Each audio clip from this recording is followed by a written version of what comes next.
What's up, everybody? This is Something to Say. I'm Indio. And I'm Shelli. And we've got something to say about today's latest sports and entertainment news. We want to first start with our boy Roger Clemens. Being Yankee fans, we definitely have to talk about him and all the tumultuous times he's having right now. I know, Shelli, you have something to say about the whole Clemens situation. Absolutely. The investigation of steroid use in Major League Baseball has dominated the news ever since the Mitchell report was released last month. Fans aren't picking up their daily paper and read about possible acquisitions of Johan Santana coming to the Yankees, or turning their televisions on and seeing a panel of broadcasters talk about the outfield rotation for the 2008 season. Instead, fans are turning on their televisions, being consumed by interviews of a remorseful Andy Pettitte apologizing for his 2-day stint with HGH, or clicking over to 60 Minutes and watching an interview with Roger Clemens and Mike Wallace. But when it's all said and done, does any of this really matter? When we look back 15, 20 years from now in this steroid era, are we really going to remember the names of Brian McNamee and Kurt Radomski, or whatever the heck that guy's name is, the Mets trainer? Probably not.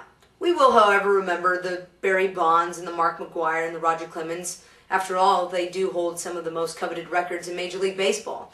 But at what point does enough become enough? Take Roger Clemens, for instance. He was crucified and ridiculed by Curt Schilling and John Smoltz, saying that he didn't do enough to, satisfy his opinion in the public eye, that he was innocent. Roger Clemens has done everything. He's gone on 60 Minutes. He's given the press conference. He's even willing to testify under oath in front of Congress that he did not do steroids or take HGH. And if he's willing to do that, I don't know, in my eyes, I kind of believe him. You let me know what you think. Hit us up at S2S. In entertainment news, if you want to call it that, recently heard Dr. Phil visited Britney Spears at the hospital after her breakdown. She was at home with the kids, and Kevin Federline came through, tried to get the kids, and she just locked up in the room and pretty much had a hostage situation going on. Next thing you know, she's in an ambulance going to the hospital. Wow. Dr. Phil checks her out because he wants to have quality care for her. He has a general concern, but the Spears family recently said that he overstepped his boundaries because he actually wanted to put the whole tidbit on his show, naturally. Well, it was the patient confidentiality issue as well. Right. So, but I don't know. I mean, I have one word that kind of sums everything up: is why. Right. Why are people so interested in this woman's life?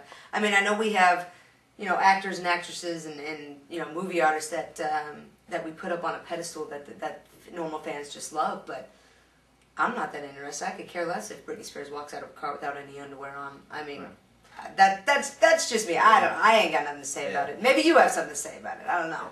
Unfortunately, that is what it is. I mean, Britney Spears is more known of coming out of her car without drawers than it is for her, putting out her album, her latest album.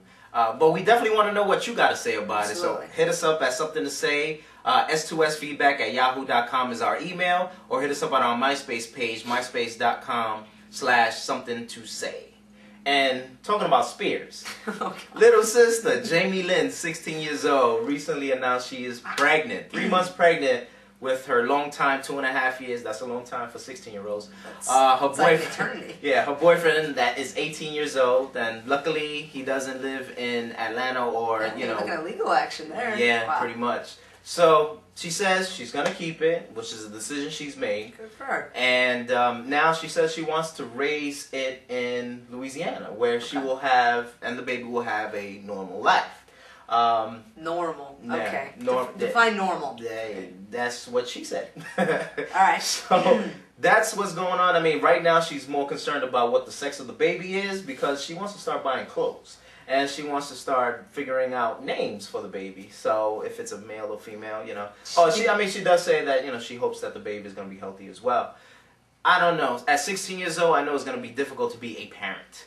And to be a parent with an 18-year-old at that. Teenage pregnancy is not a fun and all-glorious thing. You can ask many teen parents out there. And I actually believe a magazine actually ran a spread, front cover, of real teens trying to go to school, handling bottles at 4 o'clock in the morning. Absolutely. I personally know that parenting is not an easy thing. I have 2 boys of my own, And I had my first when I was 20 and in college, and that is a difficult task. Absolutely. I can imagine a 16-year-old who is still under the supervision of her parents because she is a minor, right, has to go through this now, and you know that is the life of the Spears family right now. You know, it's not a Cabbage Patch doll.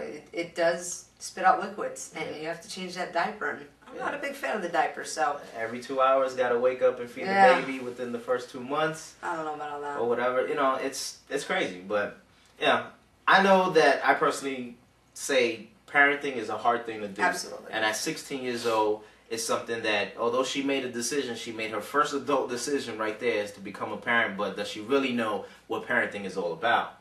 We'll find out. We'll find out. If you got something to say about the Spears debacle, the family, hit us up. S2Sfeedback@yahoo.com. MySpace.com/something to say. We want to hear what you got to say about Britney Spears, her younger sister Jamie Lynn, and what is going on in their lives right now. If you even have something to say about it, if you're even interested about it. But I know a lot of people are out there, so. I ain't got nothing to say. Maybe you do. So until next time, we'll catch you. This is Something to Say, S2S. I'm Indio signing out. I'm Shelly Jackson. Take care. Later.